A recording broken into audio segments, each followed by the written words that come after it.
We've worked with getting information from the app component to a child component, which was the user profile, using input. And that input decorator told that component, hey, we need to get some information from a parent.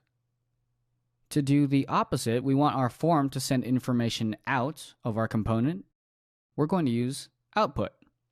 An input used the property binding, and an output will use the event binding. And by using the event binding, we're going to send out an event that the parent component can listen to and act upon.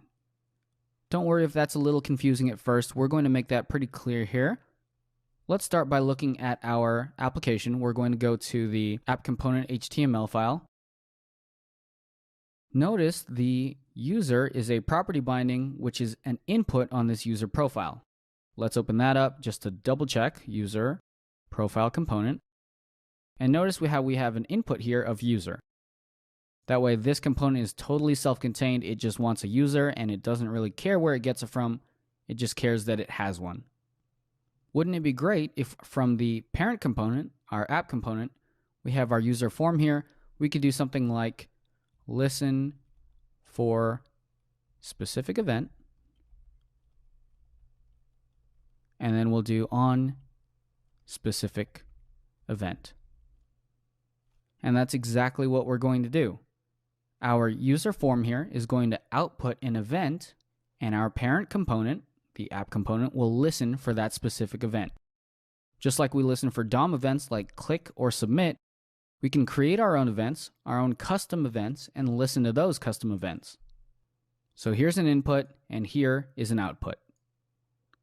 Let's actually give this a real name, user created, since that user form is going to create a user for us. And then we'll create our own method here. We'll do on user created, and we actually have to pass in the event.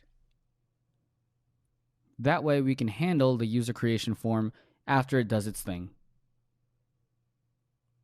How do we create this event coming from our user form? Let's open up that user form. And we had input on the user profile. We'll do output over here. Import component and output. We also need event emitter.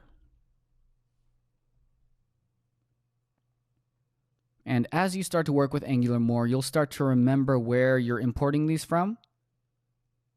Output and event emitter come from the Angular core, and we'll go use that down here. We'll create an output,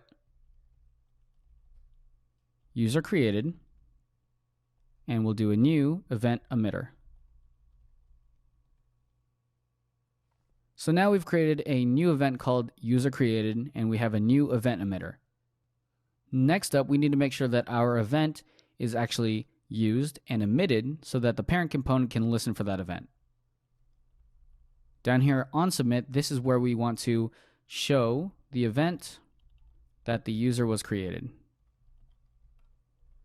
Now, this component doesn't really care if it's going to create the user in our data store or anything like that. It just cares if the form was submitted and a user was passed through to the form. So we'll call this .userCreated, which is the event emitter we had from earlier, emit, and we'll pass in an object, user is equal to this.newUser. Now, this component is also self-contained, just like our profile component. All it really cares about is, hey, we have two input fields here, and if everything, all the validation passes, and we get our form submitted, I'm going to emit this user-created event. That's all that this component has to deal with. If we want to actually act on that user-created event, that has to be done from our parent component. This is really cool because now this component is totally self-contained, and it doesn't really care about where the data is stored or anything like that. It just cares about if its form is processed. So now we have our self-contained user form. Let's make sure we can act on this user-created event in the app component. Let's open up app component TS. We created that on user created, and we got the event there. Let's console log the event just to see what's going on there. We'll bring this out a little bit, open up the console. new user, new username. This should actually get console logged in two separate places. One in the user form component, since we left that console log in there, and once in the app component, since we do it when we console log the event. All right, looks like we have an object here, which is the event, since we passed in user as the user object. And you can see that there. And this is the one coming from the user form component. Let's delete that one because we don't need it anymore. And everything we do in here will be in the onUserCreated method. Let's pass it to the users list. This.users.push event.user. Let's see what happens now. We're adding that user to the list. Here's our new user, create user. We get our form cleared. That form emitted an event, and we have our new user in that list. So this is really cool because we have two components. We have the form component that is just worried about processing its own form, and then the app component listens for that form to do its thing.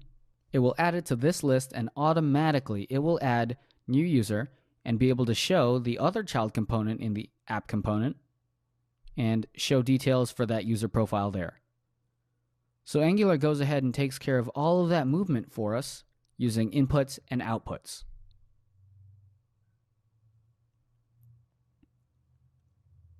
Now I know that might have seemed like a lot of movement, but it's really clear now that components can be self-contained and do their own thing.